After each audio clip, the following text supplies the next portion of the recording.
Microsoft is retiring from the console business. Reports and data mines have indicated that multiple high-profile Xbox exclusives may be hopping to different platforms. Critically acclaimed Hi-Fi Rush is heading to PS5 and the Nintendo Switch. Gears of War may be headed to PlayStation 5. And Starfield, an epic, high-scope RPG by the maker Bethesda, which Microsoft acquired not too long ago, one of the biggest exclusives for the Xbox platform, is now going to go to the PlayStation 5 as well. Even if you are not into video games, this is a seismic story, with gaming becoming one of the most high-profile industries within entertainment. After Microsoft spent millions and millions of dollars acquiring companies to restart the console wars, Phil Spencer, the man of all things Xbox, said next week he has an announcement, and it seems like it might just be over. Now, several Xbox influencers and Xbox fans who spent $500 on this console and this ecosystem are understandably pissed. Withdrawing support from the brand, people like Crowbrill, influencer Risk It for the Biscuit, posting this video. There's a lot of aspects, I'm still processing this.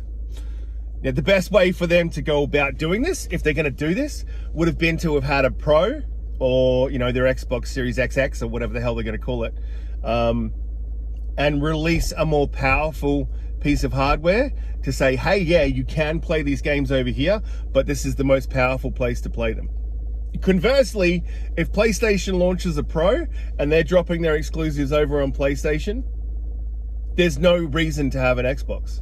Tim Dog, another influencer, streamed a 7-hour Spaces on X titled, "I'm not an Xbox fanboy anymore." And listen, this is insane because in the mid-2000s, the Xbox owned everything. It was so ubiquitous that people interchangeably used Xbox as a euphemism for video games. Kind of like they used Nintendo in the 80s. That's fucking power you can't buy. Or someone should have told that to Microsoft. So listen, how did we get here? Why did we get here? And what does it mean that the modern day version of the console war may actually be ending? And also, I'm going to talk a little shit on big companies. If you like that, you should stay because it's going to be fun. And let's start with a little bit of a deep dive of what exactly happened. In 2001, Microsoft released the first Xbox to compete alongside a generation that contained the PlayStation 2, one of the most heralded, beloved consoles of all time that also had a bunch of really weird movie tie-in games on it. Also in that generation, you had the GameCube, another beloved console by Nintendo. And Microsoft made some big swings this generation. Halo and Knights of the Old Republic. Also, Xbox Live, which was the first kind of functioning online environment next to the Dreamcast, RIP old friend, to exist. And the voice chat on Xbox Live revolutionized the way people viewed multiplayer in games. Now, around 2005, people were really clamoring for any news on the successor to the PlayStation 2, the PlayStation 3. And Sony was just being tight-lipped about it. People had all of these rumors circulating. And at E3, F's in the chat, 2005, Sony finally announced the PlayStation 3. Finally. And they fucked that up. Now, while the console had a lot of cool things going for it, like Metal Gear Solid 4, it was priced at $599. Again, with inflation, in 2023, that would be $963. The presentation was a giant fumble from Sony in every significant way. They seemed out of touch and not understanding about what consumers were going through at the time. And when Xbox announced the Xbox 360, they fully took advantage of that fumble. The Xbox 360 was comparable in power, had a decent enough reputation, and came with two versions. One priced at $299, which was fairly reasonable for a video game console at that time, and one at $399 with like a hard drive. Like, again, games at that time weren't like understood to be these downloadable things. And Xbox took that price discrepancy and ran away with the lead. Most people who wanted to upgrade their consoles went with Xbox. It didn't help that the launch titles for the PlayStation 3 weren't very good and that the PlayStation 3 was like fucking impossible to get. You thought the PS5 was hard to get now? Oh, you sweet child of summer. Motherfuckers were camping outside Targets. And Xbox also had a lot of first-party games going for it. Halo 3, Gears of War, which everybody just aped for the next like 6 years in how to make a game. Forza, Lost Odyssey, Fable, Viva Pinata. Xbox Live was also improved, and PlayStation really didn't have a robust answer to online at that time. The online on PlayStation wasn't doing very well. Also, because way more people could afford an Xbox, and it was the time where multiple game companies were really coming up and making games for multiple platforms, games ran better on Xbox because companies would develop for that console. More people had 360, so why would you not optimize your game for 360 and kind of just do a whatever port for the PS3? There are so many games that ran worse on the PS3 than they did on the 360. But after the first initial years of that blunder from Sony, they started to recover, doing more inventive things than just making shooters. Things like Little Big Planet, God of War 3, Demon Souls. Not a first-party title, but an exclusive title that defined an entire genre that dominates to this day. Uncharted 2, that's a shooter, but it was fucking amazing. All of these started to lead Sony to equal footing. Now, that console gen lasted way too long, and during it, the Wii came out. So a lot of people were trying to think of, oh, well, what are we going to, how is gaming going to look? What's the future? And Xbox finally shifted to its new reveal, the Xbox One.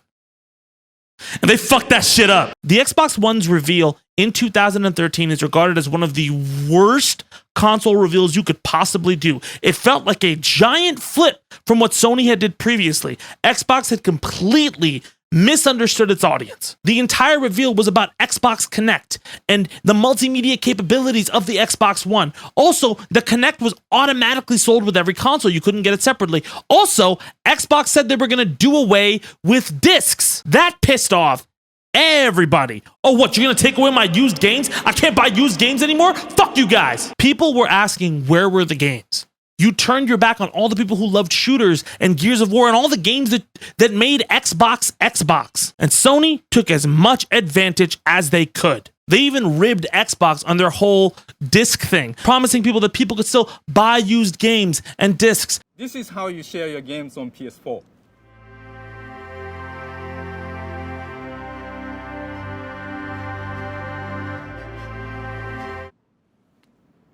Thanks. By the way, Sony was still also on that digital-only thing. You can ask the PSP Go. They just sold their fucking position better and took advantage of Xbox's fumble. From there on, Microsoft never regained its footing. It fumbled the bag with Rareware, one of the biggest studios it acquired. It fumbled the bag with Bungie, the inventors of Halo. Its exclusives were barely anything. These are the exclusives for the Xbox 360. These are the exclusives for the Xbox One. That's all of them. What the fuck? And the PS4... The PlayStation 4 reinvented the wheel. All right, let's start. Bloodborne. Already. God of War 2016, Gravity Rush 2, Horizon Zero Dawn, The Last of Us Part 2, Spider-Man. Listen, Uncharted 4. All of the games that I just mentioned are legendary games. Some of them are considered the greatest games of all time. They all shifted the industry and moved it forward leaps and bounds in a way that fundamentally changed how we perceive what video games are and what art is. Nintendo also got their shit together and released Breath of the Wild. And we're like, you know, maybe the Wii U is a bad idea. Here's the Switch. And remember what I said about the 360? Since most people owned 360s and the games ran better, guess what? The games ran better on the PS4 because they were optimized for that console. And so now we're here. And it's been a year of Microsoft acquiring high-profile companies and developers, spending shit tons of money in order to restart the console war, laying off tons of workers. Ask Activision Blizzard, going through a ton of scandals about abuse. And yes, Xbox Game Pass, Microsoft's Netflix-like service for video games, revolutionized the way we see games. If you're a Game Pass customer, you get to get games early, like Halo Infinite. You get to play it on day one for like $14. It's fucking crazy. Hi-Fi Rush was another game that benefited from that. But it wasn't enough because Halo Infinite fucked up on multiplayer support, so that got a bad taste in people's mouth. The game Redfall, which they'd hyped up constantly, this big game, it was one of the worst reviewed games when it came out. It was an absolute disaster. High on Life, Justin Roiland of Rick and Morty's fame's experimental first-person shooter, had a scandal with Justin Roiland only a few weeks after it dropped. Starfield had a hugely mixed reception, and there was a merger with Blizzard, which they're not doing great, man. Also, Xbox discs don't even have the games on them anymore. Do you know that? There are a lot of Xbox games that are just a code on the disc. So when you put in the disc, it downloads the whole game. You don't even have the game on your disc anymore. And that's pissed everyone off. And after months of people who have spent all this money because they want to relive their lives into the early 2000s, something memories they're fond of, it's over. Listen, I was a Sega fan when the Dreamcast died, and That was a huge thing for me. There were so many games that just shaped me as a person. That was like my childhood. I was really attached to like Sonic Adventure and Jet Set Radio. And there were revolutionary games coming out. So when it was announced that they were ending and they were going multi-platform, I was so hurt. And its death was bittersweet because there were so many amazing things still coming out from the minds who were making games there. This is different. Xbox was in the same exact position Sega and Sony was, and they had 2 generations to correct it. And it's very clear that the people who were in charge of that whole project didn't see games as they were. They saw games as they were in 2006 and didn't see games as an art form, but saw it as an acquisition. I'm not trying to be an asshole, but like it's just the evidence. They don't want to be in the game. Listen, do you know when you watch a show on like Peacock and then you watch a show on Netflix and it's very clear that Peacock, which was made by a terrestrial like television network, it seems a little less in the vibe than Netflix shows do because one understands streaming and one is trying to make old television into streaming. They're different ideas. That's where we're at. And look, is the modern day version of the console wars ending a good thing? Yes. The console wars are an outdated concept. This is good for consumers. I don't want to spend a shit ton of money on multiple plastic boxes, other people have said this, to play like 1 or 2 exclusive games. Like a Nintendo Switch and a PlayStation 5 are all right.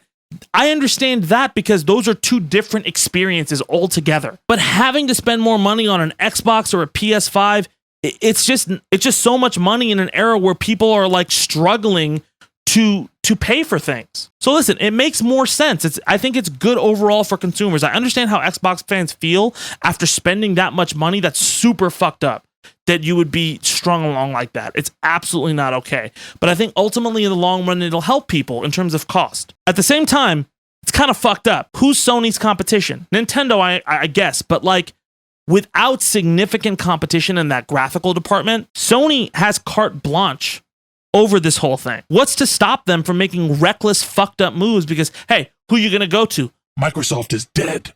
Your king is dead. All you have is Ratchet.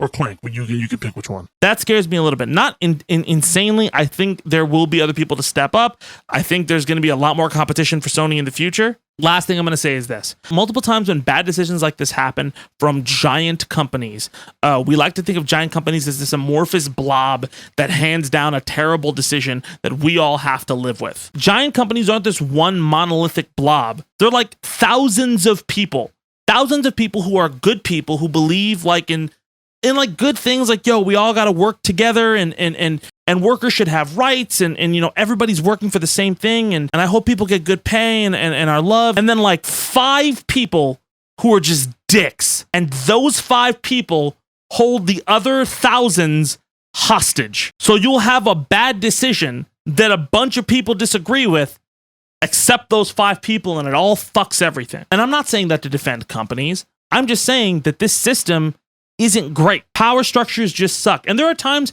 when companies in general all are gelled and they're all working towards a cause. When gaming is focused as a culture and a medium where we all get to share things, the best stuff happens. Same with movies, same with books, same with all entertainment, same with art. But anytime it's meant to feed a bottom line, anytime people are just trying to impress the shareholders, anytime you take away the disk drive and show dancing, connect, and fucking multimedia features, you fucked up. That's our show. Thank you so much for watching. We have a couple brand new shows coming at you. I told you about Let 'Em Cook, our gaming podcast. We're going to move to this channel. That's happening this week. And a show called Too Soon, kind of a panel update of all the news stories I don't get to cover in Zed Talks or Freestyle in the News. I'm really excited to show it to you guys. But anyway, my name is Zed Tabani, and I'll see y'all soon. Let's go!